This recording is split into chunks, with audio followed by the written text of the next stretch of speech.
ప్రతిష్టాత్మకమైన ప్రఖ్యాతిగాంచిన నెల్లూరు బారాషాహి దర్గా రొట్టెల పండుగ 2026 శుక్రవారం ఘనంగా ప్రారంభమైంది. పలు రాష్ట్రాల నుండి భక్తులు తండోపతండాలుగా గురువారం నుండే తరలివస్తున్నారు. శుక్రవారం ఉదయం నుండే భక్తులు స్వర్ణాల చెరువులో రొట్టెలు వదులుతూ స్వీకరిస్తున్నారు. పోలీస్ శాఖ పటిష్ట బందోబస్తు ఏర్పాటు చేశారు. ఉత్సవాల నిర్వహణలో భాగంగా అత్యాధునిక సాంకేతిక పరిజ్ఞానాన్ని వినియోగిస్తూ police command and control centre ద్వారా 96 సీసీటీవీ కెమెరాలు, 26 డ్రోన్ల సహాయంతో దర్గా ప్రాంగణం, క్యూ లైన్లు, ట్యాంక్ బండ్, బోటింగ్ ప్రాంతం, పార్కింగ్ స్థలాలు తదితర ప్రాంతాలపై నిరంతరం నిఘా కొనసాగిస్తున్నారు. భక్తుల భద్రతకు అత్యంత ప్రాధాన్యత ఇస్తూ పోలీస్ డాగ్ స్క్వాడ్లు, బాంబ్ డిస్పోజల్ టీమ్స్ ద్వారా దర్గా పరిసర ప్రాంతాల్లో నిరంతర తనిఖీలు నిర్వహిస్తున్నారు.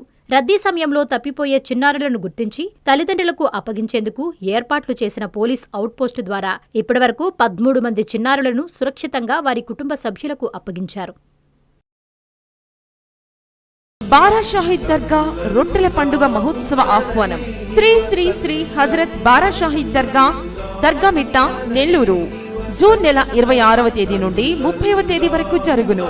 జూన్ నెల 26వ తేదీ శుక్రవారం సందల్మాలి, 27వ తేదీ శనివారం గంధ మహోత్సవం, 28వ తేదీ ఆదివారం రొట్టెల పండుగ, 29వ తేదీ సోమవారం తహలీల్ ఫాతహా, 30వ తేదీ మంగళవారం ముగింపు సభ జరుగును. కావున భక్తులెల్లరూ విచ్చేసి చందన ప్రసాదములు స్వీకరించి శ్రీ బారాషాహిద్ కృపా కటాక్షములు పొందగలరు. షేక్ అబ్దుల్ అజీజ్, చైర్మన్, ఆంధ్రప్రదేశ్ రాష్ట్ర వక్ఫ్ బోర్డ్. నిర్వహించువారు ఆంధ్రప్రదేశ్ రాష్ట్ర వక్ఫ్ బోర్డ్, విజయవాడ.